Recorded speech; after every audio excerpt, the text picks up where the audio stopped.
नमस्कार, स्वागत है आप सभी का इंडिया न्यूज उत्तर प्रदेश उत्तराखंड में और मैं हूं आपके साथ आयुष चित्रांश। यूपी विधानसभा चुनाव 2022 में भाजपा को पूर्ण बहुमत मिल चुका है। इसके साथ ही उत्तर प्रदेश में एक बार फिर से बीजेपी की सरकार बन गई है। समाजवादी पार्टी के भरोसे के मुताबिक नतीजे नहीं आए हैं और इसी के चलते समाजवादी पार्टी ने चुनाव में मिली हार पर मंथन से पहले एक बार फिर से ईवीएम पर सवाल उठाए हैं। अब ईवीएम को लेकर के सोशल मीडिया पर वायरल हो रहे एक ऑडियो के आधार को बनाकर के अखिलेश यादव ने अब सवाल खड़े किए हैं।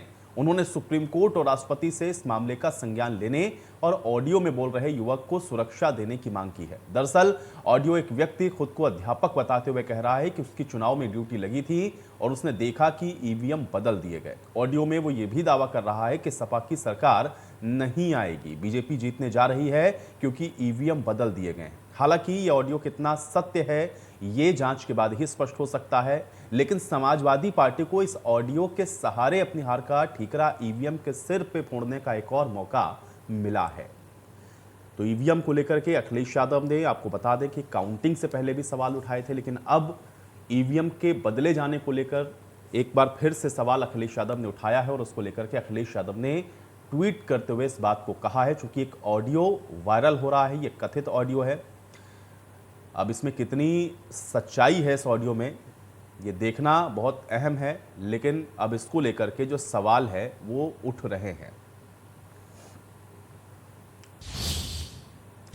तो ईवीएम को लेकर के अखिलेश यादव ने ट्वीट किया है। ये ट्वीट क्या है ये आपको सबसे पहले बताते हैं। ट्वीट करते हुए अखिलेश यादव लिख रहे हैं कि ईवीएम को बदले जाने को लेकर एक चुनाव अधिकारी की किसी से बात की जो ऑडियो रिकॉर्डिंग सोशल मीडिया पर चल रही है, माननीय उच्चतम न्यायालय और राष्ट्रपति महोदय इसका संज्ञान लें और सरकार संबंधित व्यक्ति को तुरंत संपूर्ण सुरक्षा दे। किसी एक व्यक्ति का जीवन हमारे लिए सरकार बनाने से भी ज्यादा अहम है। तो ये अखिलेश यादव ने ट्वीट किया है। ईवीएम बदले जाने को लेकर के एक बार फिर से अखिलेश यादव ने यह ट्वीट किया है।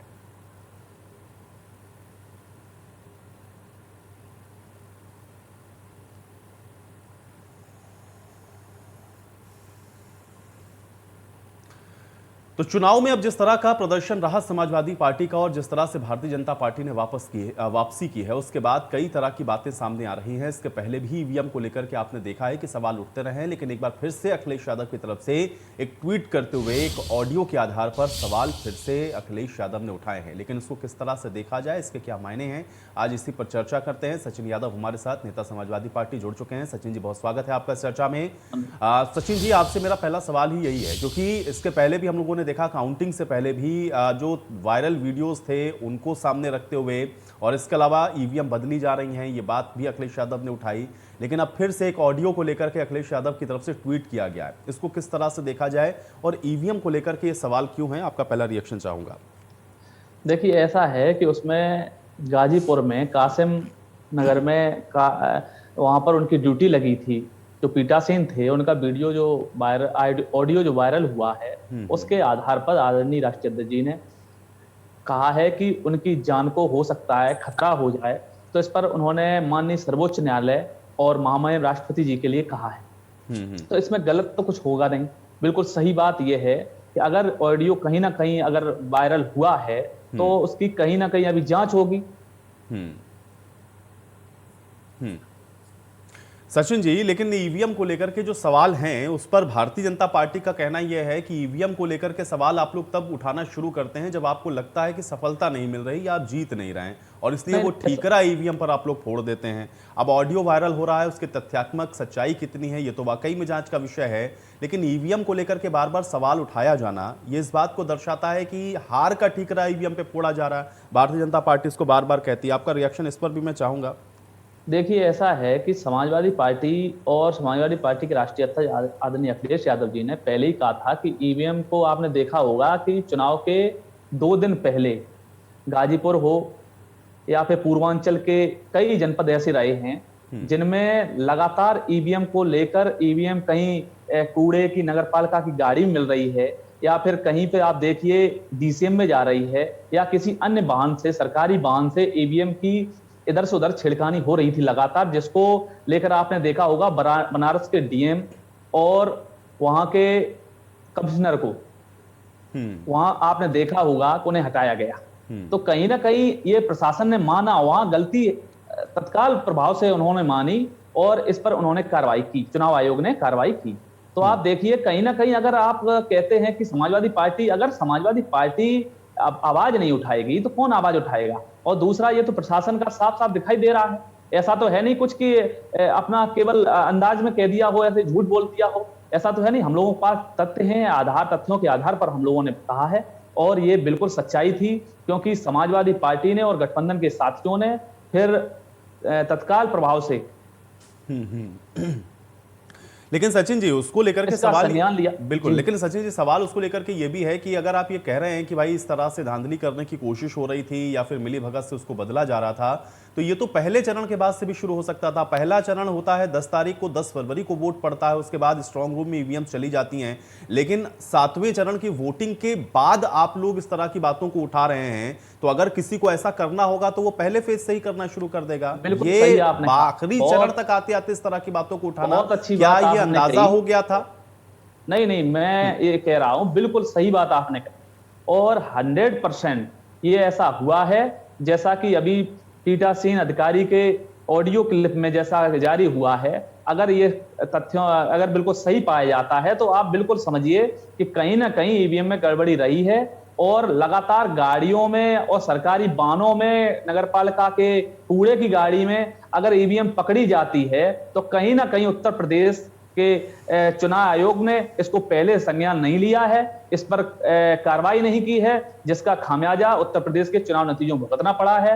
और आपने देखा होगा कि लगातार प्रशासन इसमें गड़बड़ी करता रहा, प्रशासन बड़े नेताओं के दबाव में आकर के इन्होंने ये किया है, और जिसका खामियाजा अंत में उत्तर प्रदेश की जनता को अपना वोट जो जिन्होंने समाजवादी पार्टी को और गठबंधन को दिया था, उस पर उन्होंने उसका नुकसान उन्हें झेलना पड़ा है। अगर पीठासीन अधिकारी की अगर ऑडियो क्लिप की अगर सच्चाई अगर मानी जाती है तो आप मानिए ये 100% आपकी बात बिल्कुल सही है, क्या उन्होंने पहले भी हो सकता कर लिया हो। ये अंदाजा होता क्या है कि जब तक आप देखेंगे नहीं, कुछ पकड़ेंगे नहीं, तब तक कोई कुछ नहीं कहता है। जब गाड़ी पकड़ी गई, ईवीएम से भरी हुई 200 ईवीएम की भरी हुई गाजीपुर में गाड़ी पकड़ी गई, तब इस पर कार्रवाई करना नहीं, लेकिन सचिन जी उस पर तो क्लैरिफिकेशन था ना, उस पर तो स्पष्ट शब्दों में लिखा हुआ था। वो जो 200 ईवीएम आप लोगों ने बताई थी वो तो जा रही थी ट्रेनिंग के लिए। भाई जिनकी काउंटिंग में ड्यूटी लगेगी उनको ट्रेनिंग के लिए तो ईवीएम दी जाती है ना, उसमें क्या बात है? आप एक बात बताइए, ट्रेनिंग के लिए जो ईवीएम दी जाती हैं, उन ईवीएम को क्या आप उसी स्ट्रांग रूम से लेकर जाएंगे कि इन्हीं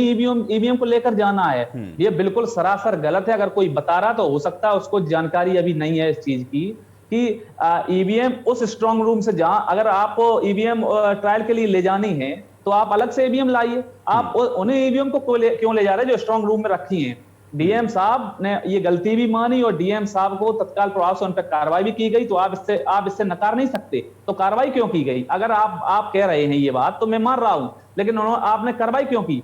अगर कार्रवाई चुनाव आयोग ने की है, बड़े अधिकारियों पर जब कार्रवाई की जा रही है तो सरासर गलती है प्रशासन की, डीएम साहब की गलती है। आप देखिए उत्तर प्रदेश के नेताओं से लेकर, भारतीय जनता पार्टी के नेताओं से लेकर के और सभी प्रशासन से लेकर चुनाव आयोग ने। मानवेंद्र जी भी हमारे साथ जुड़ चुके हैं, एमएलसी हैं भारतीय जनता पार्टी के। मानवेंद्र जी आपका भी स्वागत है। मानवेंद्र जी, ईवीएम को लेकर के एक बार फिर से सवाल उठ रहे हैं और एक ऑडियो इस समय खूब वायरल हो रहा है जिसको लेकर अखिलेश यादव ने एक बार फिर से ट्वीट किया है, जिसमें उन्होंने ये कहा है कि ईवीएम को लेकर के जो इस समय की बातें हैं, एक तो माननीय उच्च न्यायालय इस पर संज्ञान ले, चुनाव आयोग इस पर संज्ञान ले, और दूसरा जिस शख्स की ऑडियो है उसको सुरक्षा भी मुहैया करवाई जानी चाहिए, नहीं तो उसकी जान को भी खतरा हो सकता है। आपका रिएक्शन मैं इसके ऊपर चाहूंगा मानवेंद्र जी।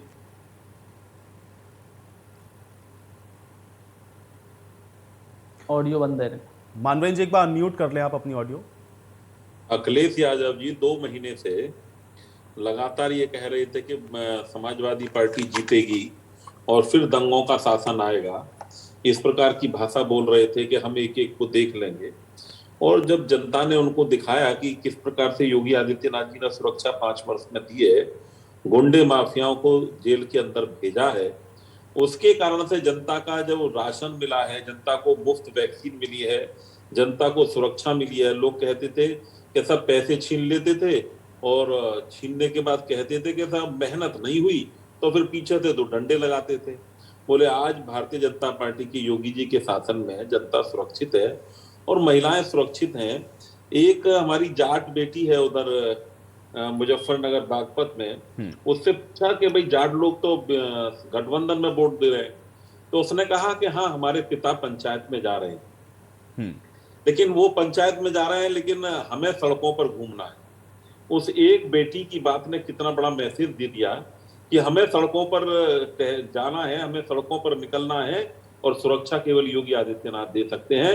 इसलिए हम पिता के पंचायत में जाने को नहीं रोक रहे, लेकिन वोट हमें कहाँ देना है वो हम लोगों को मालूम है। ये एक छोटी सी बात उस बिटिया की ने मैसेज पूरे संसार को देने का काम किया है कि अखिलेश यादव जी ने 2012 से 17 के बीच में 726 से ज्यादा दंगे कराए। ये उन दंगों का ही, अगर यह किसी प्रकार से उनको बहुमत मिलता तो आज कम से कम 20 से 25 जगह शहरों में दंगे हो चुके होते। आज उत्तर प्रदेश दंगों में जल रहा होता। इसलिए आज वो ईवीएम का बहाना लगाएंगे। वो ममता बनर्जी वो वहां कह रही है कि ये तो उन्होंने बूथ लूट लिए। पूरे उत्तर प्रदेश के अंदर एक जगह पर एक घटना नहीं हुई। समाजवादी पार्टी ने भी शिकायत नहीं की कि कहीं पर बूथ पर कोई दुर्घटना हुई है, लेकिन वहां पश्चिम बंगाल में बैठकर ममता बनर्जी वह यहाँ की चुनाव प्रक्रिया पर प्रश्न चिन्ह उठाने का काम कर रही है, जिसके यहाँ पर सैकड़ों लोगों को पोलिंग बूथ पर कत्ल कर दिया गया, पोलिंग के बाद कत्ल कर दिया गया। तो ये शर्मनाक चीजें हैं। ईवीएम पर तो उनको आरोप लगाने ही थे। ये अभी पिछले 10-12 दिन से जब उनको आंकड़े आने लगे, जो आंकड़े आ रहे थे कि पहले 4 चरण में 200 के आसपास बीजेपी पहुंच रही है, 5 चरण के बाद 225 पहुंच रही है, छठे चरण पर 270 के आसपास बीजेपी पहुंच रही है। ये जो मीडिया के सब मित्र लोग हैं वह लोग बताने लगे कि इस प्रकार के सर्वे इस प्रकार के आ रहे हैं। तो ये जो उनको जानकारी मिली तो उन्होंने कहा कि अब बचने का एकमात्र तरीका यही है कि हम ईवीएम पर दोष लगा दें।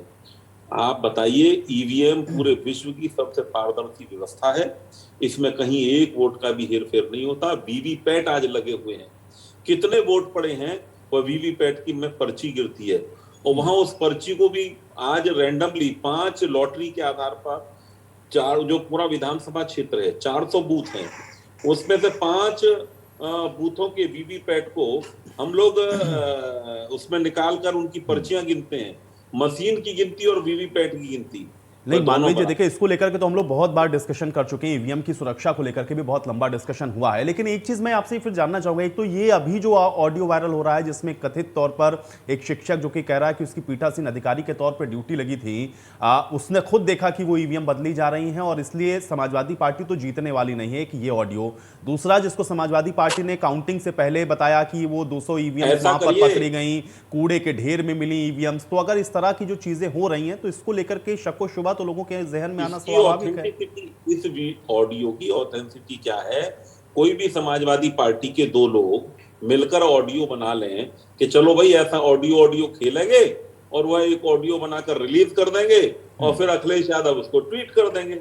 क्या मूर्खतापूर्ण बातें हैं। सचिन, कहीं संभव है क्या?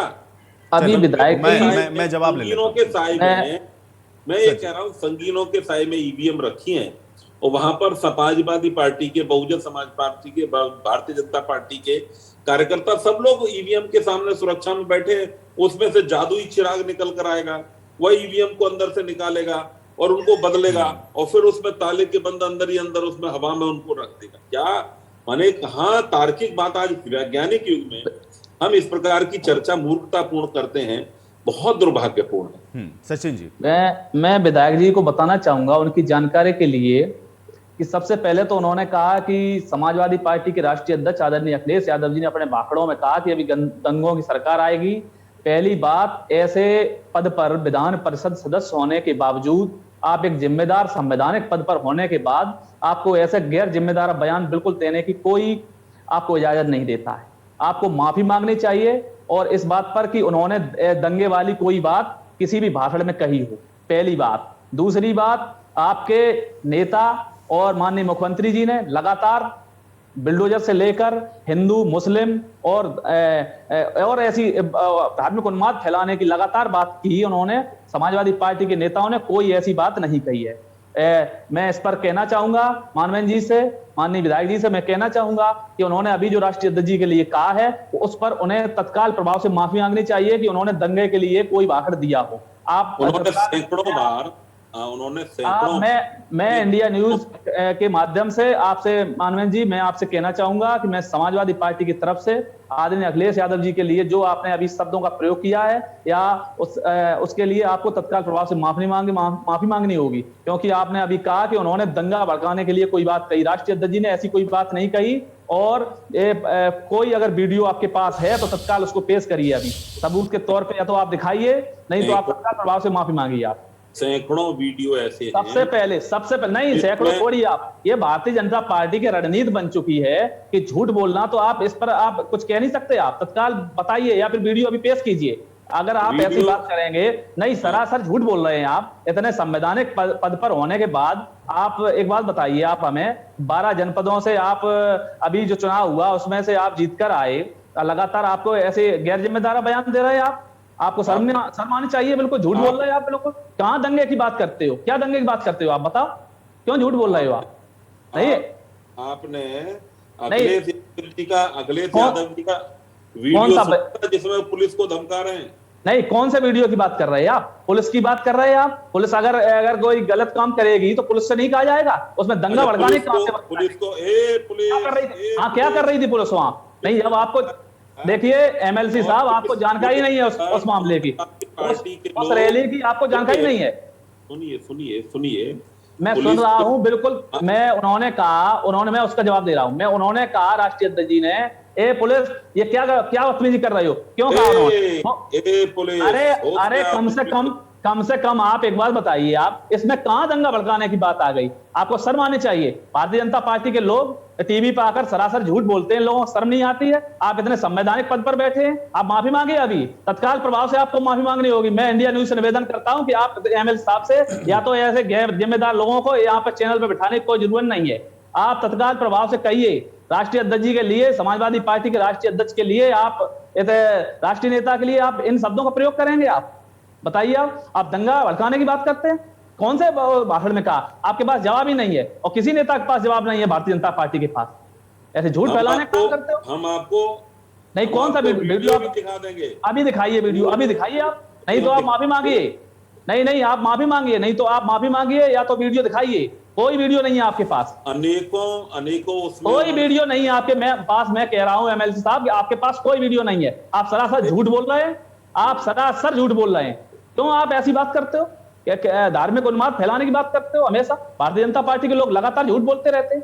ये मुझे बताइए कि क्या बताइए? 2013 में दंगे हुए मुजफ्फरनगर में, आपने दंगे कराए हो? भारतीय जनता पार्टी ने दंगे कराए। सरासर उन लोगों को सजा मिली जिन्होंने दंगे कराए। भारतीय जनता पार्टी संबंध रखते हैं। मैं डंके की चोट पे कह रहा हूँ, भारतीय जनता पार्टी के लोग। क्या बताइए आप? उसमें लगातार संगीत सोम से लेकर के सुरेश राणा से लेकर के सब लोग उसमें सम्मिलित थे। सरकारी हेलीकॉप्टर से बुलाकर उनका, सुरेश राणा से लेकर के संगीत सोम से लेकर के और सभी लोग सम्मिलित थे जिन्हें अभी सजा मिली है। जनता ने उन्हें परास्त करने का काम किया है। 726 दंगे समाजवादी आप 726, 700, 800 छोड़िए। आप बिल्कुल ऐसी बात करते हैं, अनभिज्ञता की बात करते हैं। 14 अप्रैल 2021, एमएल साहब पहले पूरी बात सुनिए। 14 अप्रैल 2021 के गृह मंत्रालय की रिपोर्ट के अनुसार, 14 अप्रैल 2021 के गृह मंत्रालय की रिपोर्ट के अनुसार आप देखिए, उत्तर प्रदेश बाल अपराध में नंबर 1, आप महिला उत्पीड़न के मामले में नंबर 1, भुखमरी में नंबर 1, आप देखिए किसी भी मामले में, बेरोजगारी में नंबर 1। आप कैसी बात करते हैं? आप बताइए। आपको जब जानकारी नहीं है और आप टीवी पे आके बता रहे हैं ऐसी बात, कम से कम पढ़िए आप पहले उस चीज को पढ़िए आप, तब आप बताइए। आप ऐसे बिना देखे आप क्या समझ रहे हैं कि लगातार पूरा उत्तर प्रदेश देख रहा है आपको इस समय, और आप राष्ट्रीय अध्यक्ष के बारे में ऐसी बात कर रहे हैं? समाजवादी पार्टी के राष्ट्रीय अध्यक्ष आदरणीय अखिलेश यादव जी पर आज भी कोई दाग नहीं है, आप जान लीजिए। और आपके मुख्यमंत्री जी योगी आदित्यनाथ जी हैं, उन्होंने अपने 70 मुकदमे खुद हटवाए थे, ये भी जान लीजिए आप। तो यहाँ उप मुख्यमंत्री और मुख्यमंत्री के मुकदमे हटाने की परंपरा नहीं है। यहाँ जो अपराधी होगा, समाजवादी पार्टी की अगर सरकार बनती, अपराधी कोई होता तो सजा मिलती। आप गलत बात करके और झूठ बात फैला टीवी मत फैलाइए आप यहाँ का आकर। एक बार में आप सुनेंगे नहीं, बोलते ही जाएंगे, तो फिर तो बोलिए। नहीं, मैं सुन तो रही था अभी तक, अभी आपकी बात सुने, लेकिन आप झूठ बोल रहे हैं तो कैसे सुनूंगा? सुनिए, अखिलेश यादव जी ने हर सभा में कहा, सबकी लिस्ट बना लो, एक एक को देखना है, भाप बनाकर उड़ा देंगे, जिर करते हैं, इस प्रकार की भाषा शोभनीय नहीं होती। अतीत गर्मी निकालना शोभनीय होती है। एमएलसी साहब गर्मी निकालना शोभनीय है, ठोंक देंगे शोभनीय है, लगातार नहीं बोल रहा था, जब आप बोल रहे थे मैं नहीं बोल रहा था। या तो सुनिए, नहीं तो अगर अकेले बोलना है तो माइक ले लीजिए, उसमें कोई दिक्कत नहीं है। आप अकेले माइक से बोलिए, फिर प्रश्नोत्तर का सवाल ही नहीं है। आप बताइए, मोहम्मद आजम खान, उन पर कितने मुकदमे हैं जो उन्होंने पूरी किसानों की जमीन, गरीबों की जमीन घेर ली। मुख्तार अंसारी जो दोनों हाथों में AK-56 लेकर और वो घूमता था, आज उसका बेटा किसके उस पर टिकट पर विधायक है। जो पुलिस वालों को कहते हैं कि जूतों से रगड़ रगड़ के मारेंगे, वो किसके विधायक हैं? जो ये लोग, इमरान मसूद क्या भाषा बोल रहा था, नाहिद हसन क्या भाषा वहां बोल रहा है कैराना में, कि जो हम या तो हिंदुओं छोड़कर भाग जाओ। क्या अखिलेश यादव जी ने एक भी बयान दिया? उसको टिकट दी, उसके बहन को टिकट दे रहे थे, फिर काट करके नहीं दी। हम इन लोगों का समर्थन करते हैं, हम दंगावादियों का समर्थन करते हैं, इस प्रकार की बातें कही गई। तो मेरे मित्र दंगावादियों को समर्थन करते हैं, पूरा उत्तर प्रदेश जानता है इस बात को। और अगर अखिलेश यादव जी, सुनिए, अखिलेश यादव जी अगर इन दंगावादियों का पीछा छोड़ देंगे, इन दंगावादियों से अलग हट जाएंगे, तो एक अच्छे इंसान के रूप में पहचाने जाएंगे। समाजवादी पार्टी के राष्ट्रीय अध्यक्ष आदरणीय अखिलेश यादव जी को किसी के सर्टिफिकेट की आवश्यकता नहीं है। पहली बात तो एमएल साहब आप अच्छी तरह से जान लीजिए। दूसरी बात, आप जिन लोगों का अभी लगातार नाम ले रहे हैं, अगर नहीं करते भैया, हम लोग तो जनता सर्टिफिकेट इश्यू करती है, कहाँ पैम पे पड़ रहे हैं। नहीं, आज का जो ईवीएम का जो ऑडियो वायरल हुआ है, मुझे पता है कहीं ना कहीं पूरी भाजपा में खलबली तो मची हुई है, और अभी इसकी जांच हो जाएगी। अगर ये सच्चाई सही निकला है तो आप देखिएगा, जांच हो जाएगी तो वो जो ऑडियो वायरल करने वाले हैं वो आप ही के लोग निकलेंगे। बिल्कुल बिल्कुल, अगर ये होता है तो उन्हें सजा दीजिए। सरकार आपकी है, प्रशासन आपका है, तो उन्हें सजा दीजिए। हर चलते फिरते के ऑडियो को जो कोई कुछ भी कह देगा तो अखिलेश जी जो ट्वीट कर देंगे, सबकी जांच नहीं होती है। जांच वो कराए, उन लोगों को समक्ष प्रस्तुत करे। नहीं, जांच सरकार आपकी, प्रशासन आपका, और जांच नहीं करा पाएंगे। बहुत बढ़िया, बहुत अच्छा, आप तो बहुत उनको चुनाव आयोग। चलिए, अब ये आरोप बेहद गंभीर है और मुझे लगता है कि इस विषय की जांच होनी चाहिए, और हालांकि उच्च न्यायालय को भी उन्होंने लिखा है। अब देखते ये हैं कि इसमें जांच अगर होती है तो निकलता क्या है। शुक्रिया आप दोनों लोगों का समय निकालने के लिए, आज इस चर्चा का हिस्सा बनने के लिए। तो हालांकि ईवीएम को लेकर के पहले भी सवाल उठते रहे और एक बार फिर से सवाल उठे हैं, और ऑडियो क्लिप को लेकर के सवाल हैं, लेकिन देखना यह है कि क्या इस ऑडियो क्लिप की जांच होती है या फिर नहीं। आज टक्कर में मेरे साथ फिलहाल इतना है।